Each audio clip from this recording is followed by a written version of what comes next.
Welcome back to Joe Stunner Boxing. I hope you're having a good week. I made a video about international boxing, about how people can overlook the international shows.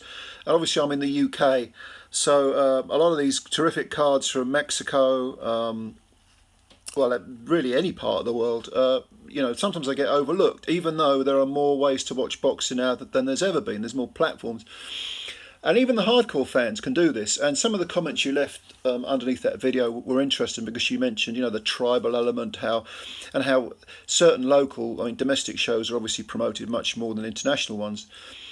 But I really do urge people, especially in this day and age with streaming and all these different platforms, dig out these fights, because they are well worth watching. And if you're the age I am, you will remember the days when, in order to watch international fights, you had to go into the back of Boxing Monthly or Boxing News, look at the classifieds, and someone would be selling them on VHS tapes, and you had to wait 2 or 3 weeks maybe to get your fights all stuffed onto one tape.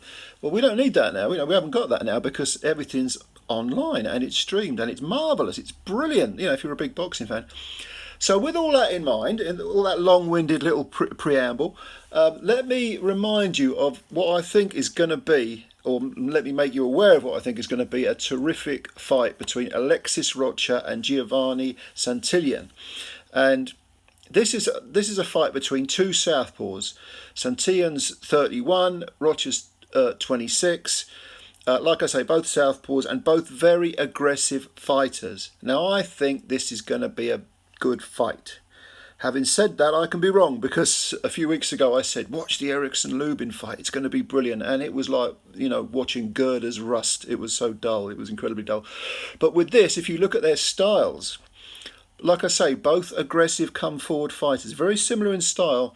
I think there's going to be a lot of action in this fight, and it is a 12-rounder. It's for a WBO welterweight title, trinket, a ranking thing, I suppose. I don't know. Anyway, let's talk about these fighters, because Giovani Santillan is undefeated. He's got 31 wins, no draws, no defeats, and 16 wins by stoppage. And his last win was earlier this year in July, which is relatively recent, and it was a 10-round decision over Eric Bonet. Bonet is a good sort of gatekeeper type, certainly a few levels above journeyman, but he's one of those guys that will test you if you're not on your A game. And in fairness, Santillan dealt with him well. He had 2 fights in 2022. One was a 7th-round KO. I can't remember the guy's name offhand. But he also scored a 10-round decision over a guy called Julio Avia. And so this guy is, even though he's a pressure fighter, he's in no shape or form a one-punch knockout artist. He will get things done with punches in bunches. That's the way he fights. And he is very, very high output, very sort of high-octane fighter. Comes forward, never neglects the body. He's always banging to the body with both hands, switches upstairs. He'll fire clusters of punches. Usually, when I watch his fights, I've noticed he starts with the head, and then if he sees you're hurt to the body, he'll fire a punch to the body, and then he'll concentrate on the body. But he is predominantly, in his initial attacks, a headhunter. But like I say, there's a lot of intelligence going on in there. Moves forward, lots of feints, but zips in quick. He's got a slight explosiveness to him, and even though he lacks what I would say is knockout power, a few of his stoppages have been where the referee's just stepped in because the other guy's just sort of been ground down. And then if you look at Alexis Rocha, I think he's more heavy-handed than Santillan. 23 wins with 15 stoppages, 1 defeat which was on points, which was back in 2020 against Rashidi Ellis. That was a 12-round decision. But his coming out party really was when he beat up Blair Cobbs, who at the time was undefeated, 15 wins and a draw, no defeats. And that was quite recently. That was 2022. I think it was sort of March time, roughly. And since then, he's had about 4, possibly 5 fights. He's really been very, very active, which we like to see in any fighter. And he's been looking the part, and even though a couple of those have been unanimous decisions, again, he's a pressure fighter. He'll stalk you, he'll put that physical and mental, psychological pressure on you.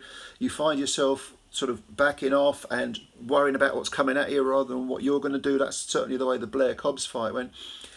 But he did a couple of fights ago score a really highlight reel knockout over George Ashe, who at the time was 33 wins, 5 defeats and one draw.